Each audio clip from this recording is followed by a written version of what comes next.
दुनिया भर में 10 से 15% स्टूडेंट हमेशा अच्छे स्कोर के साथ टॉप करते हैं, लेकिन 80 से 85% स्टूडेंट नॉर्मल स्कोर के साथ संतुष्ट होते हैं। ऐसा भी नहीं है कि 85% स्टूडेंट मेहनत नहीं करते, भाई बहुत मेहनत करते हैं, दिन रात पुस्तकों के ढेर को लेकर पढ़ते रहते हैं, लेकिन उनका रिजल्ट उनकी मेहनत के बराबर कभी नहीं आता।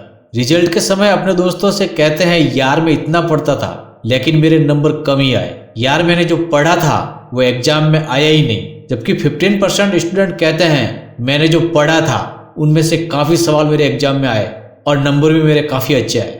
दोस्तों, अगर आप उन 85% स्टूडेंट में आते हो जो मेहनत बहुत करते हैं मगर रिजल्ट अच्छा नहीं आता, तो ये वीडियो सिर्फ आपके लिए है। गाइस, जमाना काफ़ी बदल चुका है, कंपटीशन बहुत टाइट हो गया है। अगर आज भी आप उसी पुराने ढर्रे से पढ़ रहे हो तो अपने आप को थोड़ा सा अपडेट कर दो।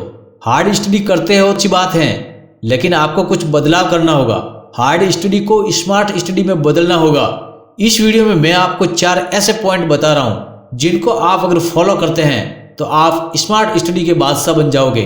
आपका रिजल्ट 15% टॉपर स्टूडेंट की तरह बहुत अच्छा आएगा और आप टॉप कर पाओगे। तो चलिए ये चारों पॉइंट आपको बताना शुरू करते हैं। Point number 1, identify the important in chapter. देखो, आपका चैप्टर काफी लंबा और चौड़ा होता है, उसे आप कभी भी रटकर याद नहीं कर सकते। आप किसी भी क्वेश्चन को वर्ड टू वर्ड कभी याद नहीं कर सकते।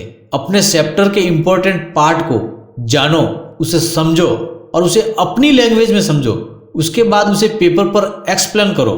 देखो, इम्पोर्टेंट पार्ट की पहचान करना ठीक वैसे ही है जैसे आपके बहुत सारे फ्रेंड्स हैं, उनमें से आप कुछ ऐसे खास फ्रेंड को जानते हो जो आपके लिए इम्पोर्टेंट है, जो आपके बहुत काम के हैं। बस चैप्टर में कुछ ऐसे पार्ट होते हैं जो बहुत खास होते हैं, उन्हें समझना है और लिखकर बोलकर एक्सप्लेन करना है। देखो, राइटिंग, स्पीकिंग और एक्सप्लेनेशन हमेशा हमारी लॉन्ग टर्म मेमोरी में स्टोर होता है, जो लंबे समय तक हमें याद रहता है। Point number 2, don't fake study. देखो फ्रेंड्स, आप मैक्सिमम टाइम फेक स्टडी करते हो। देखो, फेक स्टडी कैसे करते हो?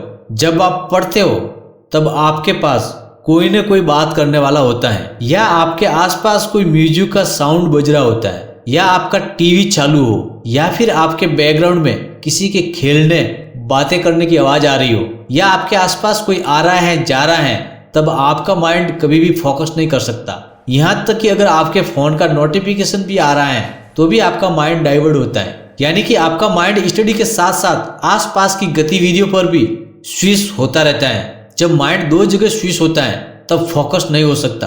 तो बताओ, आप फेक स्टडी नहीं कर रहे हो तो क्या कर रहे हो? दोस्तों, इन सारी चीजों का सॉल्यूशन पॉइंट नंबर 3 में आता है। तो पॉइंट नंबर 3 है वेयर, व्हेन और हाउ लॉन्ग।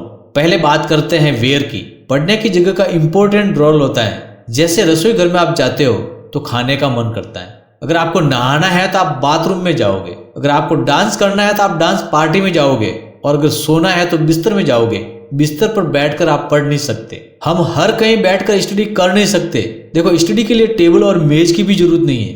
बस इतना ध्यान रखना है कि स्टडी की जगह पर स्टडी से रिलेटेड सामग्री के अलावा वहां पर कुछ नहीं होना चाहिए। किसी भी प्रकार का कोई डिस्टरबेंस न होना चाहिए। अगर आपका ब्रेन कहीं और स्विच नहीं हो पा रहा है और एक ही जगह पर स्थिर है तो वो जगह आपके लिए परफेक्ट जगह है। व्हेन यानी कि कब। देखो, स्टडी का समय याद रखने में सबसे बड़ा रोल प्ले करता है। जब वायुमंडल में पॉजिटिव एनर्जी ज्यादा हो, वातावरण शांत हो, पावरफुल वाइब्रेंस वातावरण में हो, वो समय सबसे उत्तम होता है। और वह समय है मॉर्निंग के 4 बजे। आप लिखने का समय कुछ भी रखो, मगर याद करने का समय 4 से 6 बजे सुबह का निर्धारित कर लो। उस समय अधिकतर लोग सो रहे होते हैं, प्रकृति के जागने का समय होता है, वातावरण में कंसंट्रेशन पावर हाई होता है, पॉजिटिव वाइब्रेंस अधिक होता है, और यही वाइब्रेंस आपके वाइब्रेंस के साथ मिलकर के आपका कंसंट्रेशन पावर को बढ़ा देते हैं और आपके याद रखने की क्षमता भी बढ़ जाती है। अब आता है हाउ लॉन्ग। देखो फ्रेंड्स, 3-3, 4-4 घंटे लगातार पढ़ना अपनी एनर्जी को वेस्ट करना होता है। आपको हर आधे घंटे में 5 मिनट या हर घंटे में 10 मिनट का ब्रेक जरूर लेना चाहिए। इस दुनिया का कोई भी इंसान 1 घंटे से ज्यादा कंसंट्रेशन नहीं रख सकता।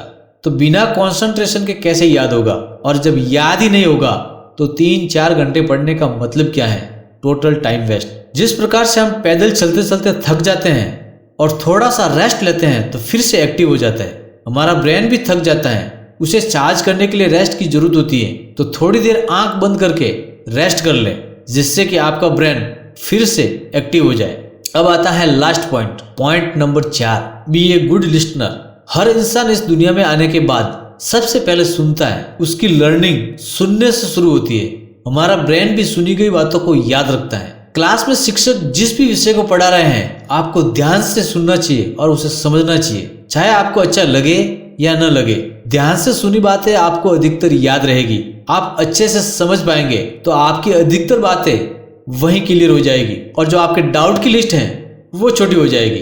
देखो, बोलने और समझने से पहले अच्छा श्रोता बनना चाहिए।